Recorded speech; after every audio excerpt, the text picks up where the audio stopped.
Welcome back, everybody. This is Dan Phillips, and we are about to start mapping out the house. This is actually one of my favorite parts to do. It is so exciting. You finally got everything up in the house. It's actually kind of cool just going around and doing the outlines. So let's get ourselves started. You are going to need your projector set up in your housing, and this is exactly where it should be for your show. So make sure you have everything locked down nice and solid so that way you know when you come back to set it up, you will be perfect. You might need a little bit of tweaks, but for the most part, once you come back, it should be plug and play and you should be ready. So you need your projector. You also need a computer. I'm going to be using a MacBook.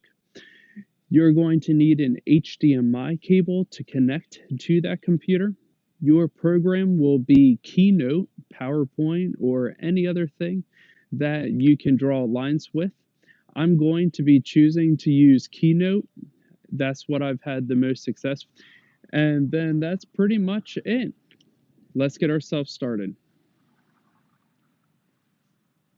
All right, everyone, let's look at the computer first. So I open up Keynote. Up in the Mac settings, I went to About This Mac, and then I opened up and it went to the Overviews, Display, Storage, Support, Service. What we are looking for is the display. This should show your projector and the exact resolution that the projector is acting upon. So I have 1920 by 1080. Now I'm going to go over into Keynote in the document and then go down to slide size and choose widescreen in this case, but custom slide size.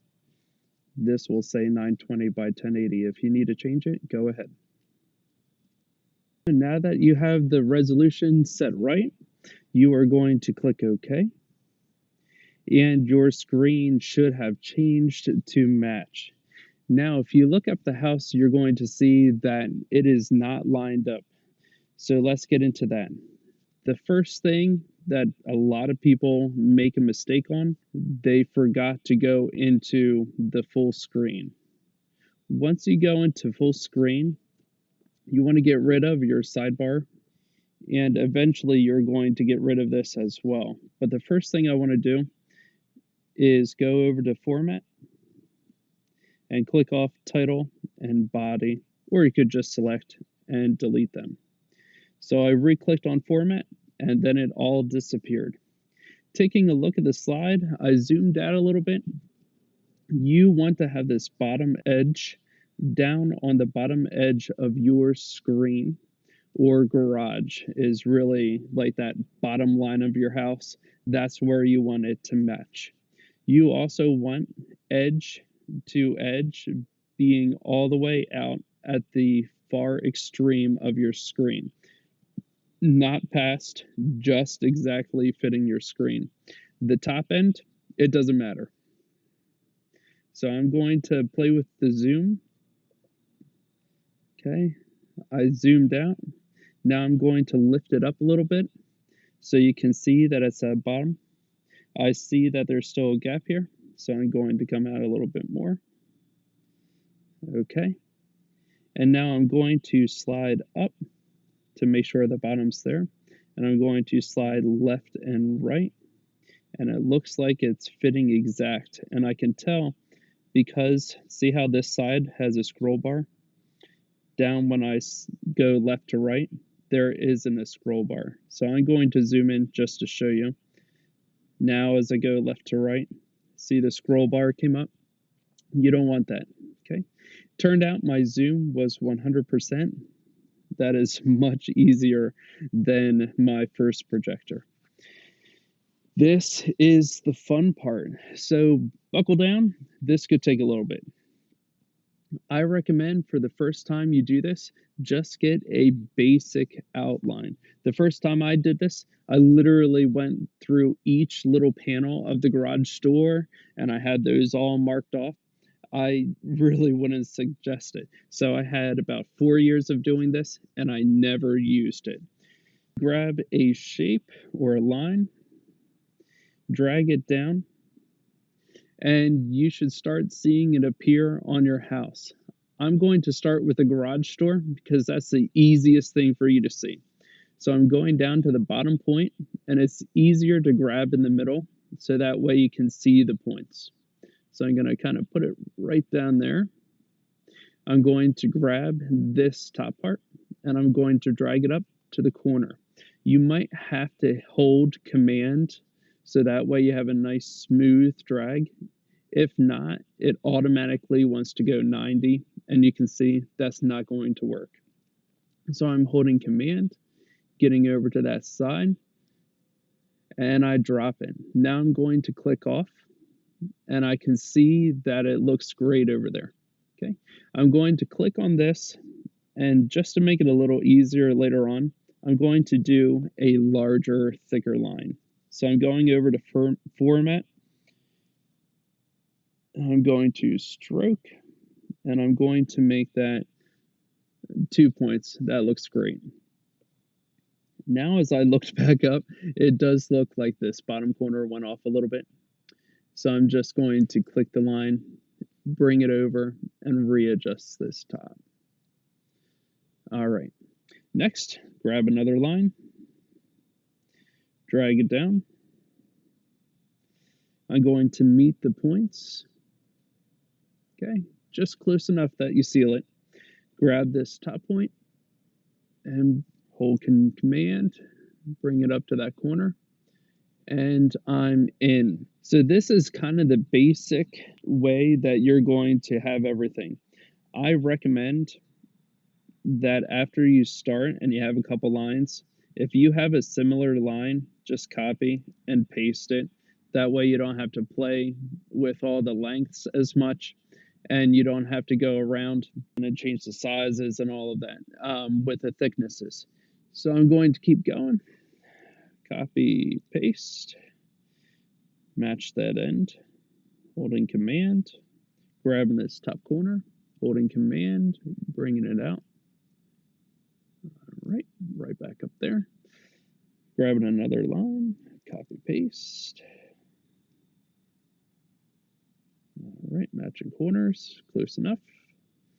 Bringing it down across. All right, now I'm just going to readjust this. So as I'm doing this, you're going to see when you look down at your screen, it's pretty awesome. Your house just appears, which is really cool. And if you do it a couple years, you end up getting a couple different perspectives of your house. So I have my first garage outlined. As I look up at the house, I can see a little couple tweaks that need to be made. Just go ahead and make them as you go. Once you have this first one, I'm just going to drag select to get all my pieces. Copy, paste, and then I'm dragging all those pieces over to the next garage door, so that way I don't have to start from scratch. It helps out, saves a little time. Okay, moving this. Whoops. You didn't see any of that. I'll edit that out. All right, bring that over.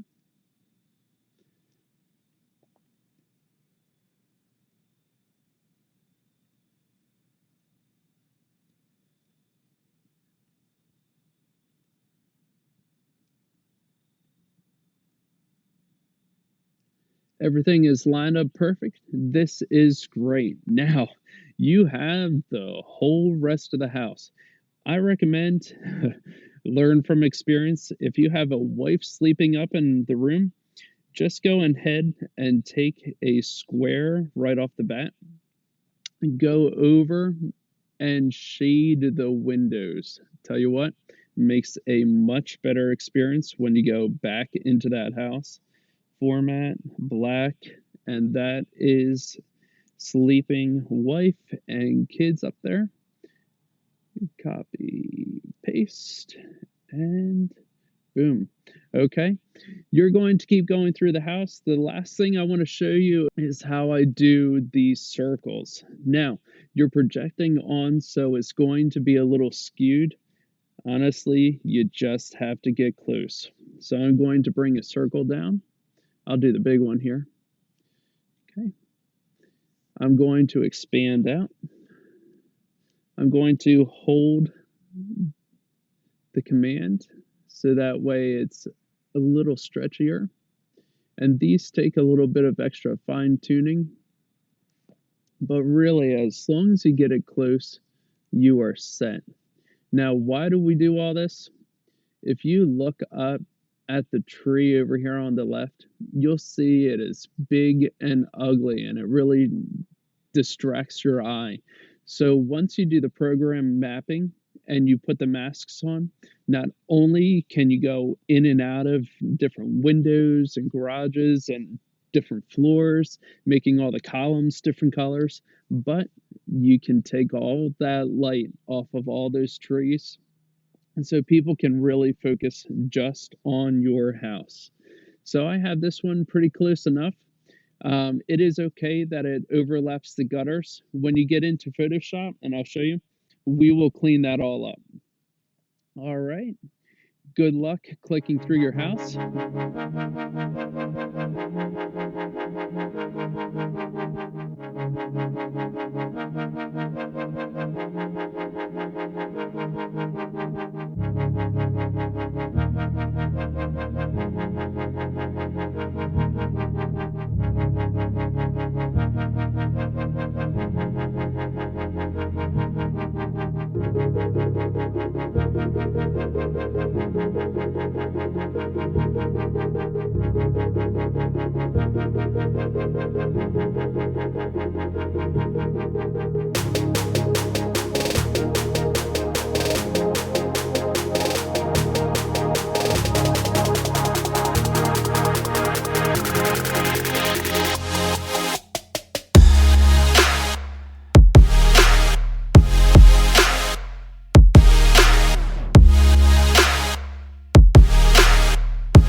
Okay, so now that I got to this point, I pretty much have the entire house mapped out, at least everything that I want mapped out.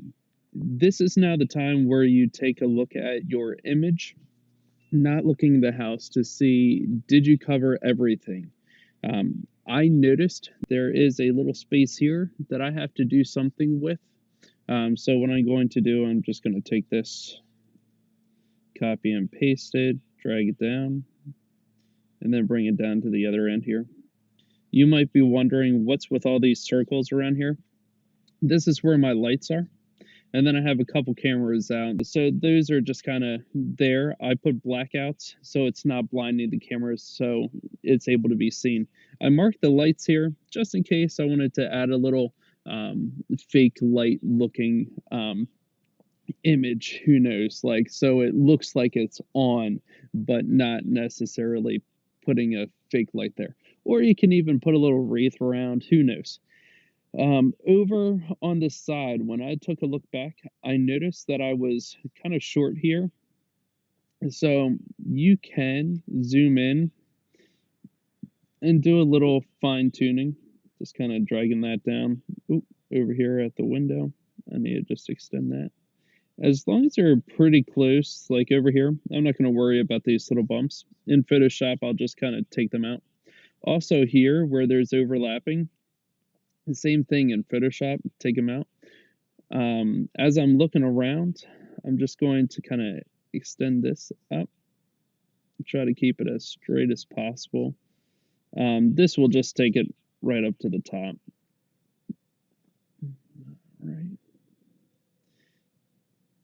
Oh, that one kind of shifted a little bit. So when we go back out, zooming back out to 100 or whatever your number was.